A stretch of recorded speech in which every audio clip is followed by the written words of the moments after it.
ok? Lembra-se que hoje estamos a falar sobre o livro de 1 de Pedro, capítulo 4, versículos de 17 a 19, ok? Porque já é tempo que começa o julgamento pela casa de Deus. E se primeiro começou por nós, qual será o fim daqueles que são desobedientes ao Evangelho de Deus? E se o justo apenas se salva, onde aparecerá o ímpio pecador? Portanto, também os que padecem segundo a vontade de Deus, encomendem-lhe a sua alma, como ao fiel Criador, fazendo o bem. Ok? Então, pegando este primeiro exemplo da situação real que acabei vivendo, do jovem que decidiu, no meio do transporte público, começar a evangelizar, não é? Então, nós estamos com o tema de crente versus evangelho, ok? E estas coisas estão interligadas, ok? O evangelho é algo que já foi feito, já está lá, já há 2000 anos atrás, Jesus Cristo ali na cruz do Calvário, não é? E na sua caminhada, na sua trajetória, até chegar na morte, a morte de cruz, e depois na sua ressurreição. É algo que não vai mudar, ok? Tenha isso em mente. Evangelho não vai mudar, ok? O evangelho, o evangelho não vai mudar nunca, ok? O que pode mudar, ou o que muda, somos nós os homens. Então, pegando nós, fazendo a separação de nós os homens na parte de crente, ok? Isto é que pode mudar. Nós é que podemos mudar. Sendo crentes ou deixando de ser crentes, ok? Mas, quando nós nos tornamos crentes, o que alimenta essa crença, ou o que vai nos tornar crentes, é quando nós acreditamos em Deus, aceitando Jesus Cristo, seu Filho, como único, ok? Senhor e Salvador. E nós temos que acreditar que Ele foi até a cruz por mim, por ti e por nós. E indo até a cruz, morrendo lá, por mim, por ti e por nós, ocorreu a ressurreição ao terceiro dia. Isto é que é o Evangelho. Ok? Então, dentro deste Evangelho, entra o crente. Que o que vai lhe tornar crente é o Evangelho que está feito, que não vai mudar. Em que ele que deve aceitar isto que já foi feito e que não vai mudar. Engrenar nisso para se tornar crente. Você nunca vai se tornar crente ou se dizer que é crente sem você mergulhar no Evangelho que está lá e não vai mudar. Não sei se estamos a perceber. Nós é que precisamos do Evangelho para nos tornarmos crentes. Então, quando começamos a entrar na parte 2 disto, em que nós já aceitamos a Jesus Cristo como o Senhor e Salvador e cremos na morte de cruz, na sua ressurreição, e acreditamos sim em Deus, que Deus é quem o ressuscitou, não é? Então, nós já estamos a tornar o Evangelho um só conosco, ou seja, tornamos-nos crentes. Agora, dentro desta crença,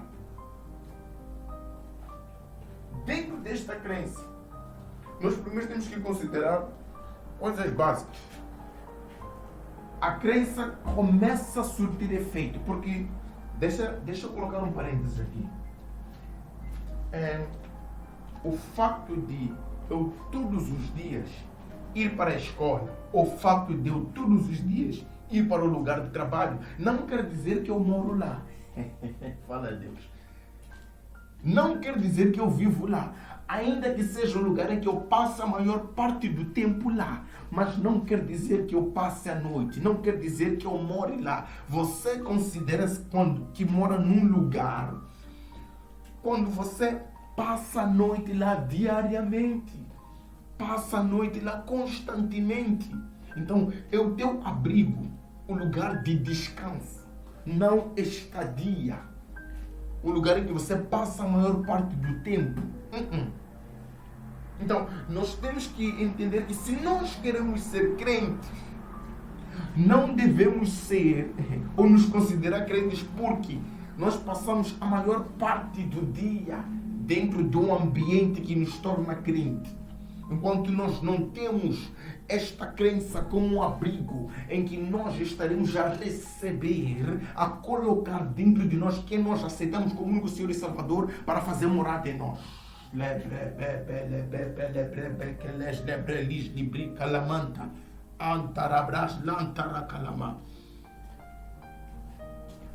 Muitos de nós, como crentes, temos nos considerado crentes porque pronto, ok, acreditamos em Deus, aceitamos Jesus Cristo como o Senhor e Salvador, acreditamos na morte de cruz, na sua ressurreição por meio da parte de Deus. Ok, é o primeiro passo. Mas existe algo que deve alimentar esta crença e que é o nosso dia a dia, no nosso ou na nossa morada, na nossa moradia, não no lugar onde nós passamos a maior parte do tempo, não no lugar onde nós mais estamos lá. O que eu estou a dizer? Você, eu, nós não somos crentes porque todas as quartas-feiras vamos à igreja, todos os domingos vamos à igreja, todas as vigílias todas as sextas estamos na vigília, não. Não é isso que nos está a considerar crentes. Estas são práticas, são ações, são costumes, são rituais, são hábitos que você como crente deve ter. Mas não é isto que realmente, não é, vai te outorgar, vai te firmar, vai te aprovar lá nos céus, a dizer que sim, é ser crente salvo. Porque no lugar de ser crente, existe o quê?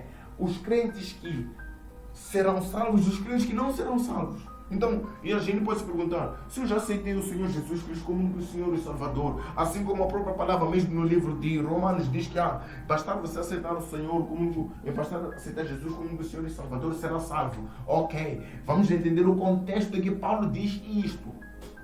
Ok? Não é pegamos isso, a gente passa todo o tempo a viver uma vida de descrença, mas apenas nos considerando crentes porque temos ido no lugar onde a salvação é provável que esteja lá. E depois queremos já, no derradeiro momento, eu aceito o Senhor, Jesus como o Senhor e o Salvador, pronto, você é salvo. Primeiro que você nem sabe o dia e a hora que há de vir Jesus Cristo, que a trombeta vai tocar para depois ali serem selecionados.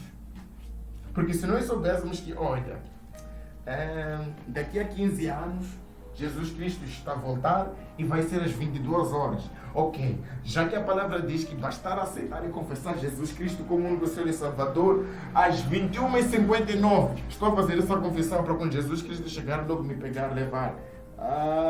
Você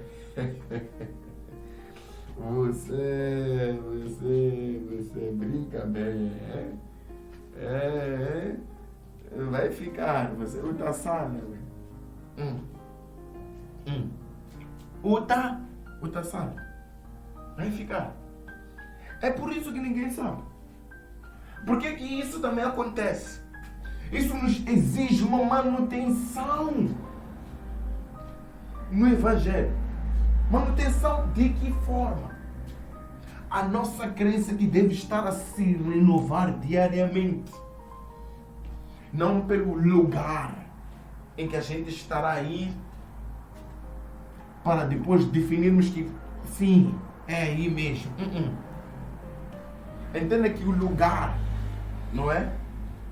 É apenas algo peregrino aqui. Mas existe um lugar que o próprio Evangelho enfatiza acerca disso, que só pode se acessar este lugar, não somente por aceitar a Jesus Cristo como o Senhor e Salvador, mas como também mantendo nós uma vida dentro das condições que o próprio Evangelho nos condiciona para estar e entrar e permanecer.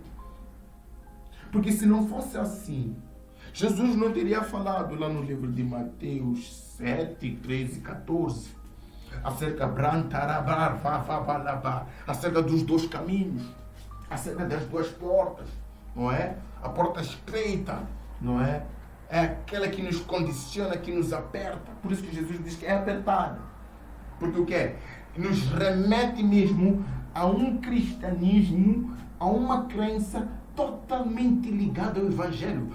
A crença do tipo de Deus, a crença do tipo da cruz, a crença do tipo do sangue de Jesus derramado na cruz do Calvário, não nos dá espaço, não nos dá abertura, não nos folga para nós queremos adaptar esta crença e queremos nos considerar crentes de boca. Não.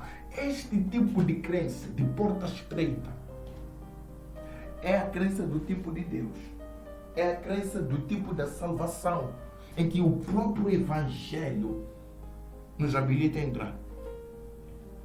Agora, a crença de lugar, a crença de hábitos e costumes, a crença de palavras, a crença de ir só, de obras somente, e não aquela do tipo que leva à salvação.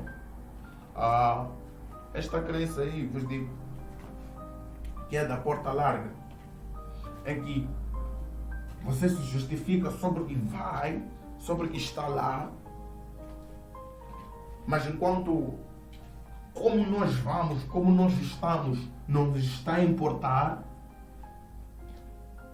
e ficamos nos autoconvencendo que por eu estar a fazer isso, automaticamente vou poder me habilitar no próprio Evangelho que tem a ver com a vida eterna. Mas acabamos falhando.